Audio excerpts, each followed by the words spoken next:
Yes The or no? idea that someone with my family background would discriminate against any religion is so outrageous, so absurd. We were appalled by that memo. So then you agree that they're not extremists? We were appalled by that memo. Are they extremists or not, Attorney General? The thing in that memo is Are they appalling. extremists or not? I'm asking a simple question. Say no if you think that was wrong. Catholics are not extremists, no. Maybe some of them are to him, though.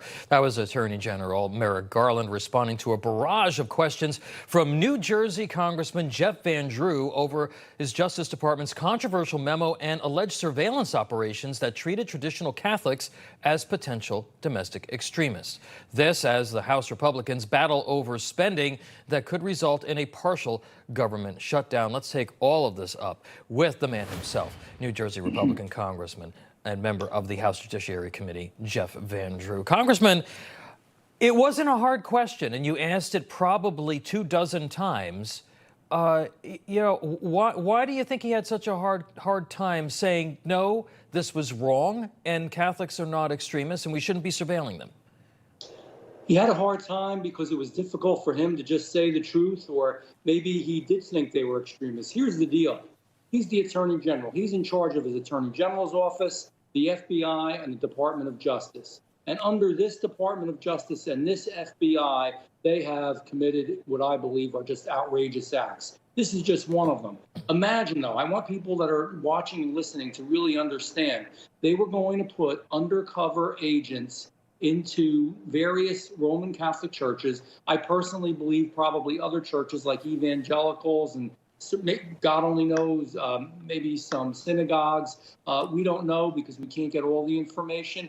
But first they said it wasn't true. But then, of course, we found the facts. Then they apologized. But under oath, the director of the FBI told me that it was only one office, the Virginia field office, nowhere else. Well, guess what? We got unredacted versions of emails among each other about this subject in the Department of Justice. They were doing it in multiple offices across the country.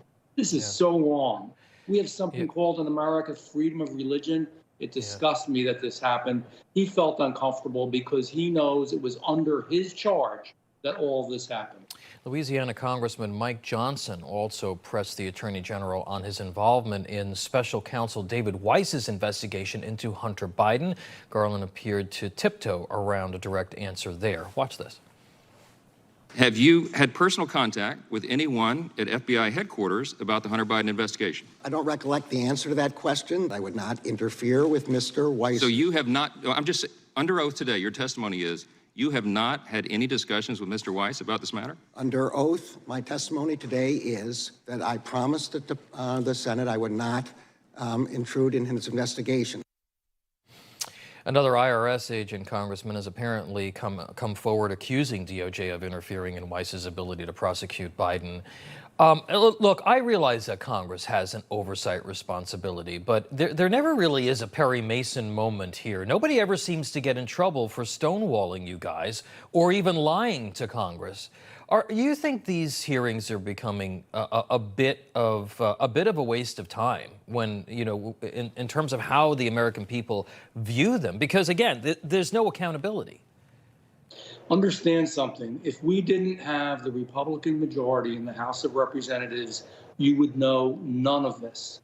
All of it would have been hidden, and we wouldn't be running the show. We wouldn't be able to say, hey, what's going on here? It's important to find out the facts. It's not only important because the American people should know how corrupt this all was and how the fix is in. Let's just talk about David Weiss, the special counsel. David Weiss was the guy who helped set up the special plea deal for Hunter Biden. He absolutely should not have been chosen to be the special counsel, but he was. And you know why, and I know why. The fix is in. No, we do have to bring these facts out, but you're right.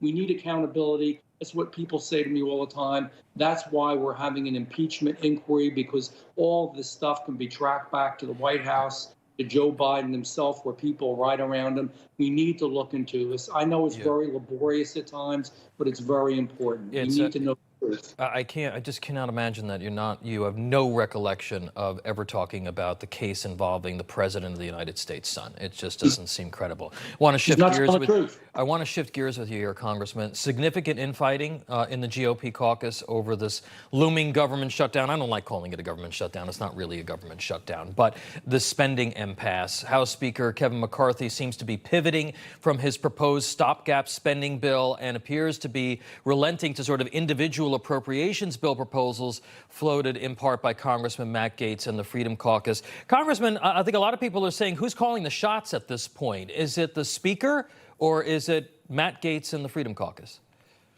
Look, the Speaker is the Speaker, and he is in charge. However, the Freedom Caucus has a good number of people in that caucus, and we have a very thin majority. So what they say, quite frankly, has impact, and it matters. What we need to do here is what is so important. There's 2 points to this. One, I don't want to see a partial shutdown. But two, we have to make sure that we have clean bills that don't do just the same old thing. We just can't keep spending more and more money. We can't include bad things, in plain English, along with the good things that are normally in a bill. I'll give you an example. Speaker just came out today, because I'm staying in Washington. I'm not going anywhere until we get this squared away. Speaker just came out today, and he said, which I had asked him to do, that we separate the Ukraine money into a standalone bill. Let it live or die on its own. But we shouldn't include it in with the Defense Authorization Act. And Congressman, unfortunately, I'm out of time. I'm up against a break, and but we do appreciate you being with us, and we're going to obviously be following those negotiations as they continue on the Hill. New Jersey Congressman Jeff Van Drew, thank you so much. Thank you. I always enjoy it.